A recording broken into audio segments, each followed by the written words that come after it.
And you're becoming a pro at removing ticks now as well. Yeah, I've removed how many now? Like 5. Boing. Oh, she's so cute. Look at them both. It's making noises. I forgot the date again. I just had Today is the 19th. So yesterday we went to, it's kind of bright in this window, I'm going to close it. Also there's someone walking there. Oh, that's kind of dark. Oh no, that's good. One-sided light's good. I need to close this, gonna like. Yeah. Yeah, let's try and make it look. Okay, nice. Oh, look. Nice corner there. Ooh. Cinematic radio show going on over here. Have a look. Oh, that's really cool. Yeah, it looks nice. We just had breakfast at 1 p.m. Yesterday we had meat for the first time in ages. We got burgers in Stockholm, and they were really good. We got they were really good. Big cheeseburgers, and they were really nice. We walked around Stockholm at night. We left the dogs in the van for a bit so we could walk around, because there were so many tiny dogs there. So Alpha would have been, and Luna would have been trying to pull us towards the wall. Yeah, we had a walk around town for the first time. We've actually been in Stockholm for about half a week, maybe a week, right? When we first arrived, we went actually all the way around the ring road of Stockholm, and the traffic was so busy because it was rush hour by the time we arrived. So we ended up going really far, quite northwest above Stockholm, quite far, like 30 something miles out, maybe less, 20 miles. And there's a little foresty bit, and we went up there and we found a car park in there. It was fine the first couple nights, everything was, you know, fine. A couple dodgy cars at 10 p.m. and stuff were coming and parking and not getting out, and then one guy kept coming back and walking off into the forest and coming back at weird times. Yeah. And then 2 nights ago, it was lit all night and everything, so were the paths, but at night time the lights stayed on the car park, the paths were not lit. Yeah. And it's the kind of car park that was close enough to town that it's good for dodgy things, and it's lit so you can see no one's watching you if there's any other vehicles there. But it's far enough. Far enough, it's surrounded by trees. So then we were sitting there, I was gonna have my shower. I heard like car doors closing. I heard a car arriving, car doors closing at the back. And I know we were the only ones in the car park. Yeah. But kind of at the entrance of the car park was a dead end road. And it was just, you couldn't see that, it was just black, kind of darkness. And it went off, you couldn't drive further in there, you weren't allowed to. We heard a gunshot. Just a pew. And we looked at each other, like, what? And at first I thought it was hunters, because like, oh yeah, you know, hunting. And I'm like, no, we're in the city. No. We're not that, it's a park, not like a forest. So you're not allowed to hunt here, it's way too, and it was a pistol, not like a rifle. So yeah. Then, as soon as like, literally a couple of seconds after the first round, it was like, there was a second round. Yeah. And that almost just confirmed it. Yeah. That it was definitely a gun, because we were both here. So we were a little bit surprised, because it sounded like it was definitely coming from where the car had just pulled up. And it was close. And I slowly then, after a couple of seconds, I cracked this window over here to see, because I didn't know if they'd be standing right out there. I had no clue. And we were the only ones in there. So it was pretty dodgy. You know that if there's other people around, it doesn't scare you that much. But if you're the only one there, you're like, well, it's only us and them. As soon as I opened it, I just saw the car pulling away kind of pretty fast. And so we kind of just sat for and we were kind of deciding what we should do. We ended up deciding that because we weren't sure if anyone It sounded like someone was shot. It sounded like it was one shot in the head, or the person on the ground, another shot in the head, and leaving. And it would be the place to do that. So it was really kind of weird. We didn't want to go out in case the guy with the gun was still there and the car just happened to be trying to get away. So we ended up calling the police. Yeah. And we told them 2 gunshots, which they were like pretty surprised by. And they asked where I was and everything. We gave them the coordinates, and they ended up coming in about 10-15 minutes or so. It was pretty quick considering how far out of Stockholm we were. And they arrived with like the proper spotlight on the roof and the siren on and everything. These dudes came out, this woman and the guy came out, and he was like, they were full, like they had Kevlar jackets, everything. They probably had live rounds with them and everything. The thing is, I don't know actually if those 2 shots we heard were live rounds or blanks. That's what you never know. And I had a feeling that if they were doing something, we even thought the day before there was some dodgy things happening. Maybe there was a drug deal going on or something in that car park. It would be a good place to do it. And we were the only ones there. Instead of just, you know, parking and then reversing out and leaving, we were faced this way. Because there's plenty of space. And the car park we had our huge. and we had our lights on and the curtains were open so people could see we were in there. They purposely came and turned at us with their head, then put their high beams on and came really close to us as if to look inside, and then turned around really awkwardly. So I was like, maybe that was to scare us away or something. That was the night before. We were a little bit like, It was kind of weird. We were thinking maybe they were trying to scare us away. Maybe it was blanks. I don't know if it was real bullets or not. Possibly they picked up the shells, the casings, because the police ended up telling us to go back in the van and wait, and so they were searching around with spotlights. There were 2 of them, and then another police car came with another 2 or 3 guys in it, so there were a total of like 4 people. The second car was the Volvo, the long one, so that had the dog in the back. Yeah. And they brought out the sniffer dog, and they searched the whole area for a good 2 hours. Yeah. And then they ended up coming and telling us that they didn't find anything, but they said even it's possible that there's someone trying to... They thought maybe it was like kids or something with it that have a gun. Or, but it's possible that someone was just trying to scare us away, because we had been there for a few days. Considering what happened the day before, we'd been there a couple of days. And the police even said to us, "Oh, you're totally fine to stay here if you want, though," which was really nice of them. But we said we think we'll go. Because you said that we're perfectly allowed. Like, we're the ones who are meant to be there, not... It's funny, the 2 times we've had dodgy situations have been in nice, like, kind of foresty places, but just on the outskirts of town. So if you are just on the outskirts of town, someone that feels a little bit dodgy and you're on your own at night, it's probably somewhere that dodgy shit will happen. Yeah. So you kind of should expect it. You have to go at least half an hour out of town before you get to somewhere that city people won't be bothered to go. So you've always got to be wary of that. Now we're closer into town now. We're kind of on the Stockholm Island, and we're to the west. Anywhere you can see trees, and it's usually quite good. And now we found another spot, so it's a nicer, quiet spot. If we drive up the other spot, because you can't really walk to town from here, it's a bit far. The other spot's like a 5-10 minute drive, and from there you can walk to town. So yeah, I think we'll stay here. The reason we've been staying in Stockholm so long is we're still waiting for our tires to come in.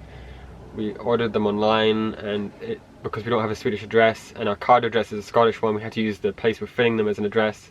So that didn't work. And somehow they didn't like it. So when we went into the place we were going to get them fitted, and we told them it, and then they ordered them for us there. Anyway, so then we at least got them ordered again, cancelled the old order. So now they should be here within now we have to wait another 3 to 5 days. I think about 5 days. So we're just gonna... I might take my bike out for a little bit now. It's Friday night tonight, so it might be fun to go for a little ride around town. My rear tire's a bit bold, but I'm only going to do a couple more rides before winter. I'm going to put the off-road tires in them for winter. So we've done a few other things around the van. Oh, it's very messy. Please don't show it. It's messy. Winterization. So what we've made... We've got a bunch of wood. Sorry, it's a bit messy. It's fine. We just had breakfast. We've got a headlamp because unfortunately our lights... These lights are really inefficient. They used to be tube lights, but I put LEDs in it, but they're really inefficient still for some reason, so I'm going to have to change out all of them. Retrofit. I think because it's a retrofit, it still has the... Yeah. So we're going to need to replace those.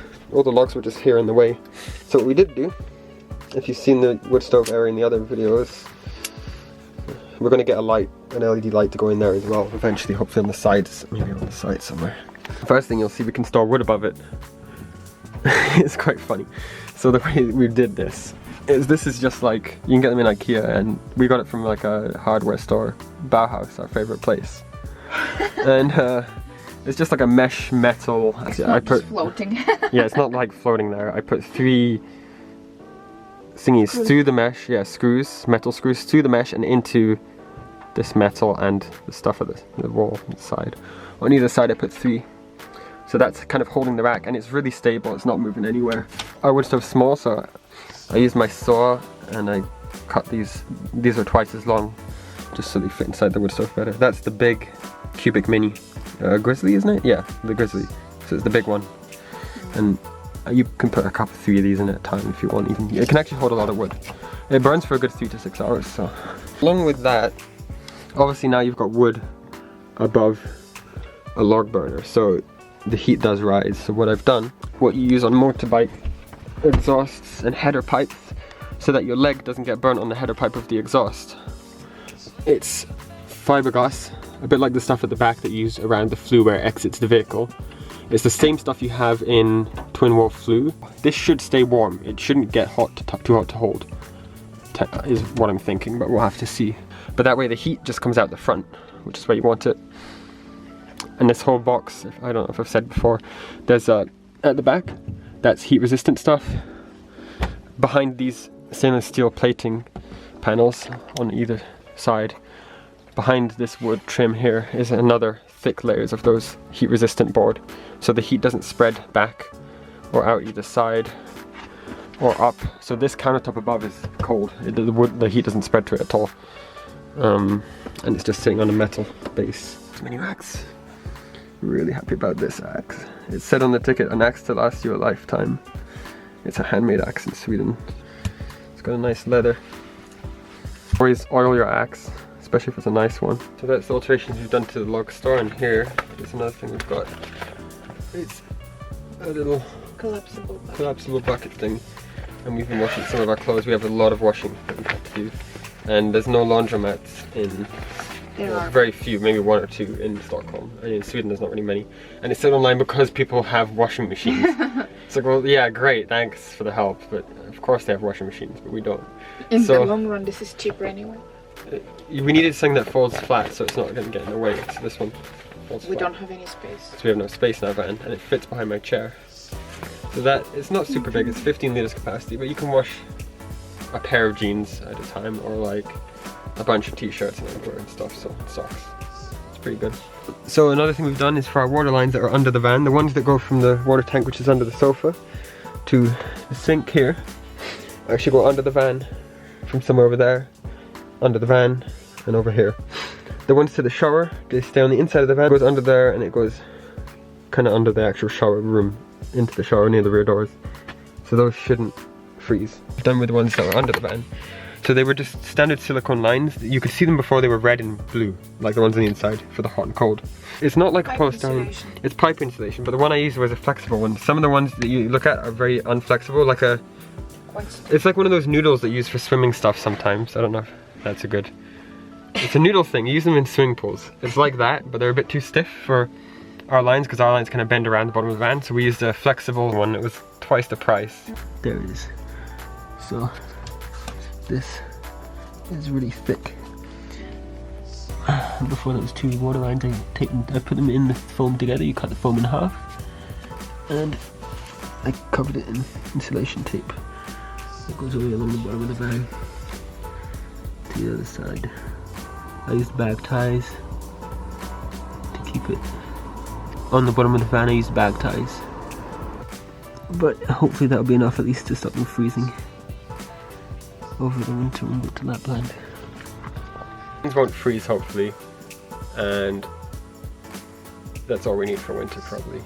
We don't have any other heater, I should also mention, other than the wood stove, and if you run the engine. Those are the only 2 forms of heating we have. We don't have any extra we do have a Mr. Buddy heater, but we haven't got a can of propane for that yet, so we might get a can as an emergency. And we have our insane sleeping bag, which is super big and thick. There. It fills this whole bit. It goes to -30, so it's a 2-person king sized from America. I think the company, what's the company of our sleeping bag? Oh, Grizzly. Grizzly.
for the ride around Stockholm.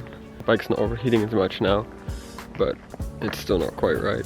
And on top of that, either the clutch is gone or not good, or the throttle cables have something wrong with them, which is more likely it's the throttle cables, which is the cheaper option. So I'll just have to work on it a bit before I ride it next. But the rear tire doesn't have much in it anyway, so I'll be putting on the off-road rims soon. It's quite gone. It's not bad. So I'll just show how I load the bike into the van. It goes in backwards up the ramp. And here I've got one ratchet just as a precaution, and a lock and load. They hold the pegs.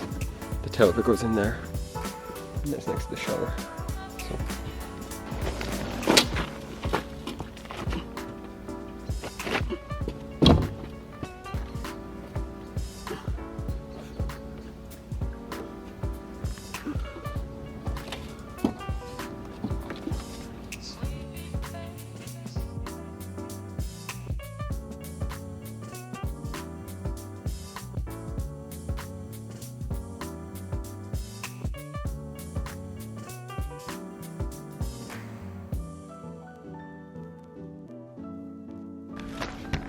Okay,